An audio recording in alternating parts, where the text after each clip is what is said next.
अनंत कोटि दंडवत सतगुरु देव को। अपना कल विषय चल रहा था ब्रह्म प्रकाश में 376 श्लोक हो गए थे।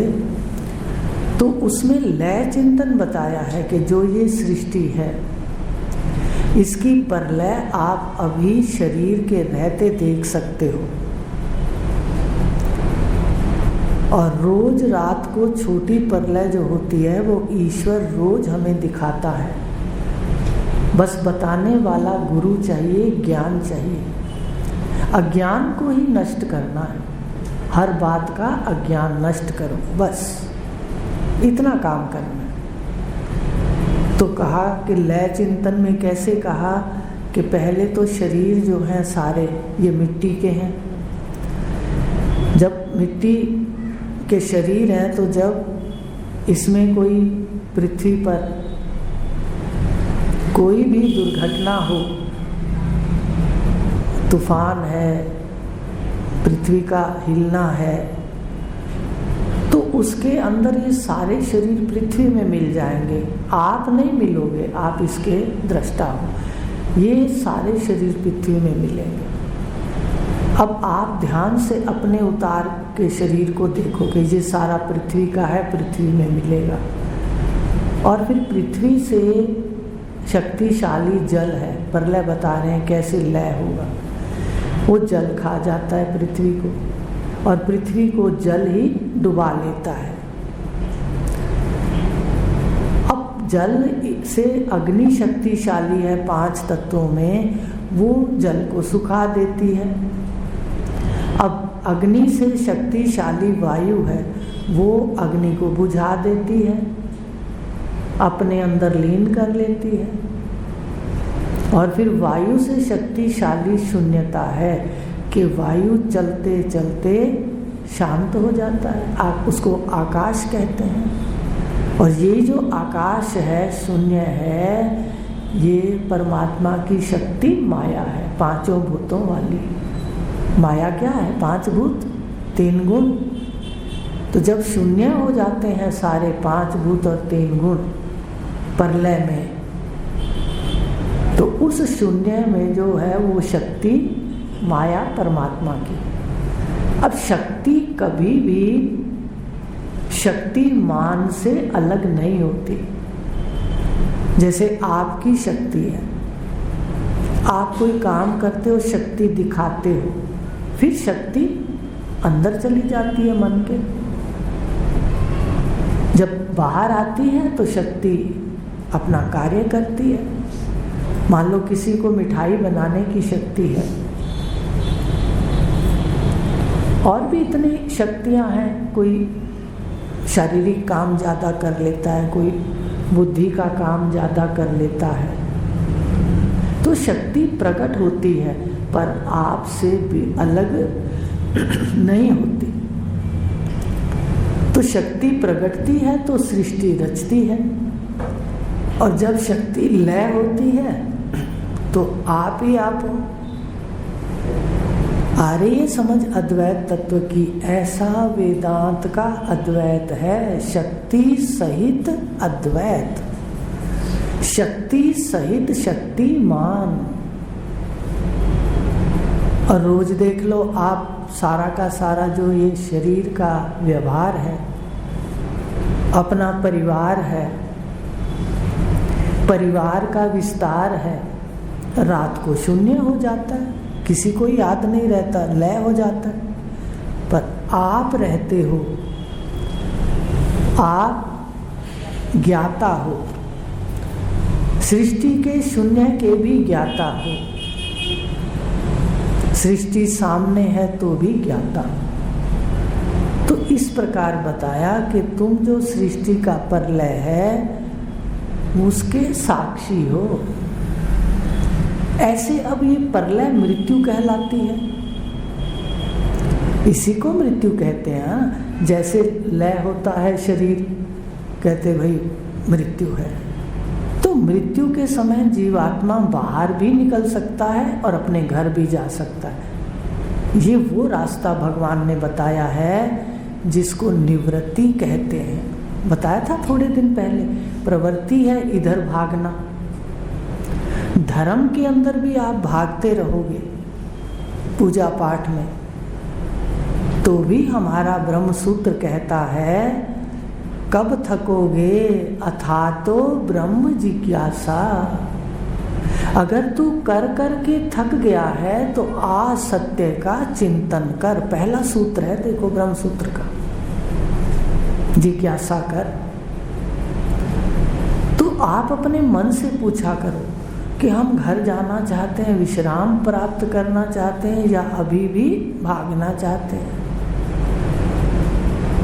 तो इसलिए कहा कि ये जो बाहर है ये सारी सृष्टि माया की है और रात को लीन हो जाती है। सुबह उठती है तो दो दिखते हैं, सृष्टि भी और मैं भी है और सृष्टि भी है। रात को मैं भी नहीं होती और सृष्टि, ये मैं नहीं होती। बड़ी मैं होती है, ये मैं छोटी मैं बड़ी में लीन हो जाती।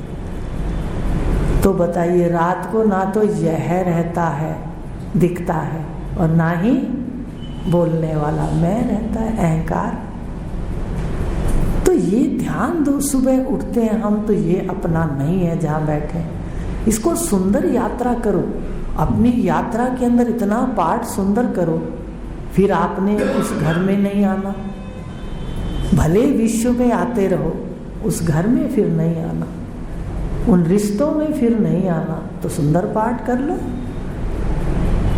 अच्छा अच्छा करके जीवन को जियो, गुणों से ज्यादा टकराओ मत।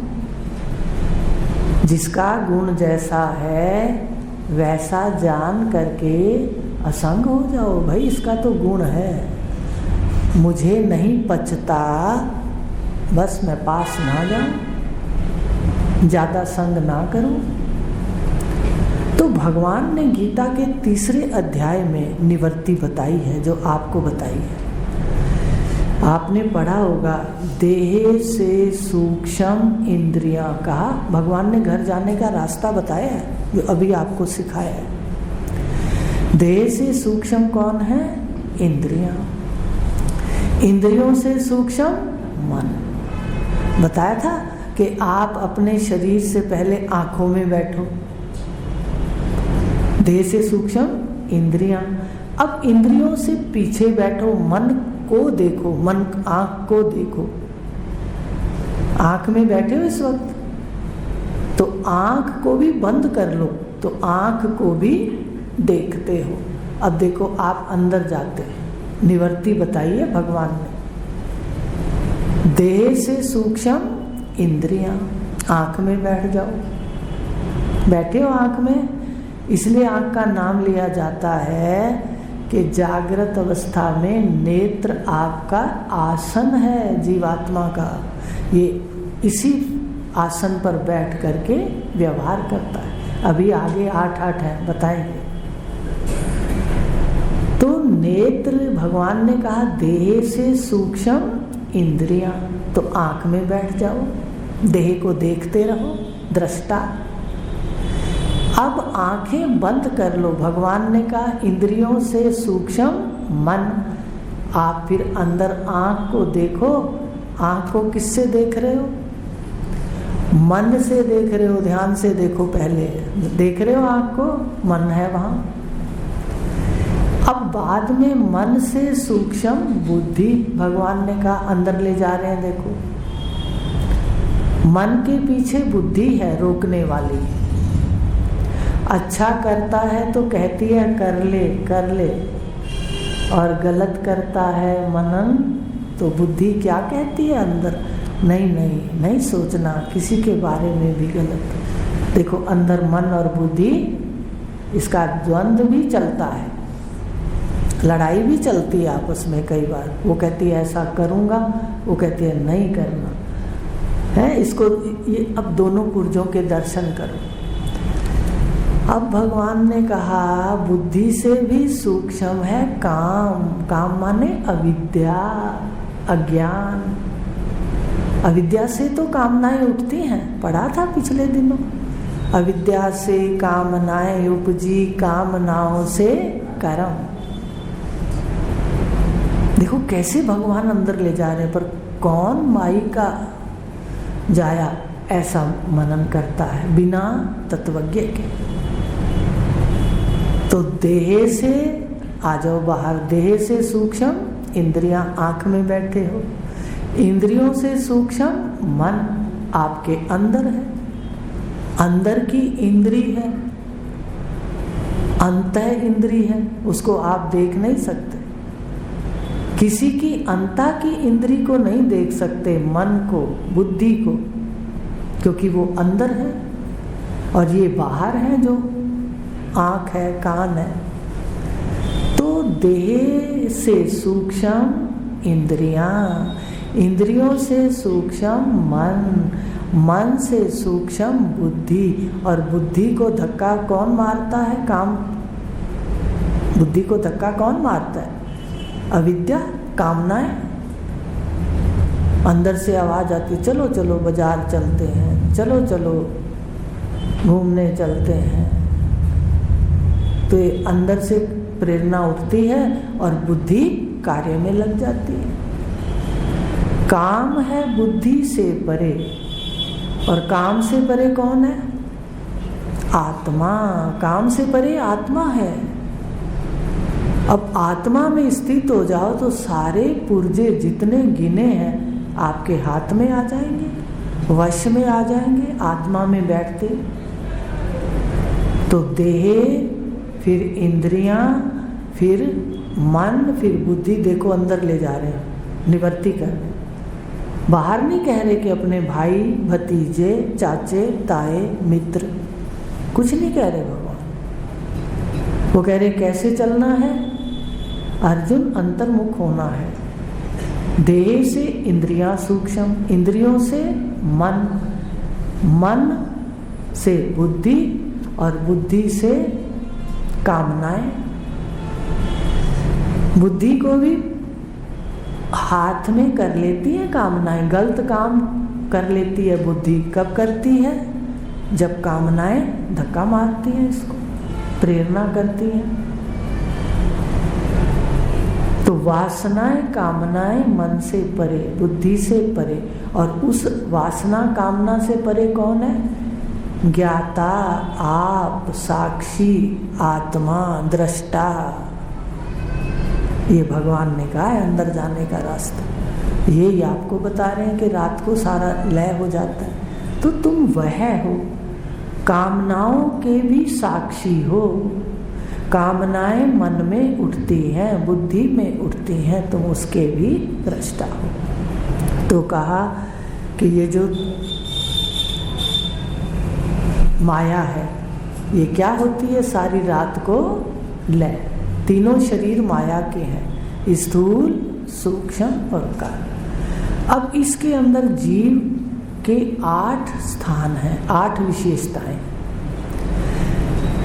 एक एक शरीर में 8-8 विशेषताएं हैं। सुन लो, लय चिंतन समझ लिया, उदाहरण भी आपको भगवान का दे दिया, 3 अध्याय के अंदर है। अब आया कि बदलती 3 शरीर अवस्था, साक्षी तटस्थ रह जाए, स्थान भेद और काम भेद से संज्ञा भेद हो जाए।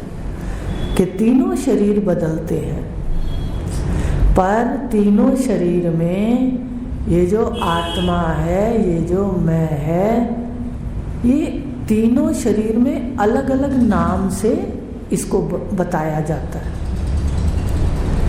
अपनी मैं एक है, पर स्थूल शरीर में है तो उसका नाम क्या है? अभी बताएंगे। सूक्ष्म में बैठी है तो उसका नाम क्या है? कारण में बैठी है तो उसका नाम क्या है? अवस्था, जागृत। अब 8-8 सुन लो। सबसे पहले देह कौन सी है जो सामने है? स्थूल, ठीक है। पहला 8 गिनते रहना। पहला स्थूल देह, सबसे आंख खोली, सबसे पहले स्थूल देह। अवस्था कौन सी है इसकी? जागृत। दूसरा, ऐसे याद करना। अब ये मैं जो बैठा है, इसके 8 यहाँ पर विशेषताएं हैं। पहला स्थूल शरीर है, दूसरा इसकी अवस्था है। कौन सी? जागृत। तीसरा नंबर कौन सा कोश है? अन्नमय कोश है। अब बैठे कहाँ हो? अभी बताया था आपका आसन आंखों में है, नेत्र में बैठा है। स्थूल शरीर में अपनी मैं के 8 विशेषताएं हैं। ध्यान देखो, ये सब कार्य हैं, तुम नहीं हो, ये सब यंत्र काम कर रहे हैं। तो आपका सबसे पहला आँख में बैठकर देखना है। तो शरीर कौन सा है? आँख पे बैठक वाला स्थूल, ठीक है। अवस्था कौन सी है? जागृत, जाग रहे हो। और कोश कौन सा है? शरीर, अन्नमय कोश। 3 हो गए, जागृत अवस्था, स्थूल शरीर और अन्नमय कोश। अब आँख में बैठक है 4। तो क्या करता है, क्या खाता है यहाँ बैठकर? ये जो मैं है, ये स्थूल भोगता है, स्थूल चीजों को खाता है। भाई आप सेब खा रहे हो मुख से, आंखों से रूप को खा रहे हो, सभी यंत्रों से खा रहे हो। सूक्ष्म बातें समझनी तो पड़ेंगी। 5 इंद्रियों से खाते हो। वैसे तो 19 मुख है, पर 5 तो आपको समझ आ जाएंगे। कान से खाते हो शब्द, ठीक है। नासिका से गंध खाते हो, मुख से वस्तुएं खाते हो, आँख से रूप खाते हो, त्वचा से सर्दी गर्मी खाते हैं। देखो कैसी सुंदर विलक्षण सृष्टि है। पर जीव इसका लाभ ना लेकर के गुणों में उलझ करके लड़ाई झगड़े में गलत कर्म बना लेता है। कैसी विलक्षण आपको वस्तुएं मिली हैं प्रभु की सिमरन करने के लिए, सत्य को जानने के लिए। ऐसी विलक्षण बुद्धि जो ज्ञान समझ सकती है, ये साधारण नहीं है। भगवान को कहना पड़ा 7वें अध्याय में, मनुष्यों में विरला आचरे। कह देते सारे ही आचर लेंगे। तो उन विरलों में अगर नाम है तो हम जाग जाएं। तो क्या कहा? 8 विशेषताएं स्थूल शरीर में कौन कौन सी हैं? पहला है स्थूल शरीर, अवस्था है जागृत। तीसरा कोश है अन्नमय कोश। चौथा इसकी बैठक है नेत्र। खाता क्या है? स्थूल भोग।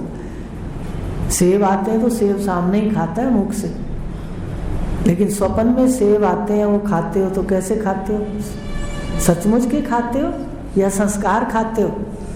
बताइए।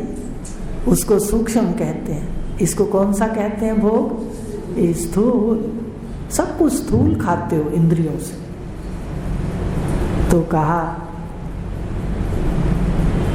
जागृत अवस्था, स्थूल शरीर, अन्नमय कोश, नेत्र में बैठक, भोग क्या है? स्थूल। वाणी कौन सी है? देखो स्पष्ट वाणी है, बैखरी वाणी कहते हैं। ये स्थूल शरीर है तो ऐसी वाणी है, बाकी सूक्ष्म शरीर में और कारण शरीर में ऐसी वाणी नहीं है। तो वाणी बैखरी और संज्ञा क्या है इसकी? विश्व। और शक्ति कौन सी है? क्रिया शक्ति। देखो 8 चीजें हैं। 4 तो आपको जल्दी समझ आ गई, ठीक है। स्थूल शरीर, जागृत अवस्था, अन्नमय कोश, आंखों में बैठक, खाता स्थूल भोग है, ठीक है। वाणी इसकी बेखरी है, 6 हो गए। क्रिया क्या है? क्रिया शक्ति है। शक्ति कौन सी है? 3 शक्तियां हैं। कौन कौन सी हैं? ज्ञान शक्ति, क्रिया शक्ति और द्रव्य शक्ति। तो जागृत में कौन सी शक्ति है? क्रिया शक्ति। और फिर नाम क्या है इसमें? आंखों वाले में जो बैठा है मैं, इसका नाम है विश्व। आज इतना ही लेंगे। अब ये 8 याद करके आना। जागृत में आपकी विशेषताएं हैं। ये सब तू नहीं, ये तेरे नहीं, ये सब माया का कार्य है। तुम क्या हो? इसके दृष्टा। अपने दृष्टापन को अलग करते जाओ, ठीक है। अगली बार दिखाएंगे कि स्थूल शरीर सो जाता है तो सूक्ष्म क्या क्या रच लेता है। तो 8 है, याद करके आना। ओम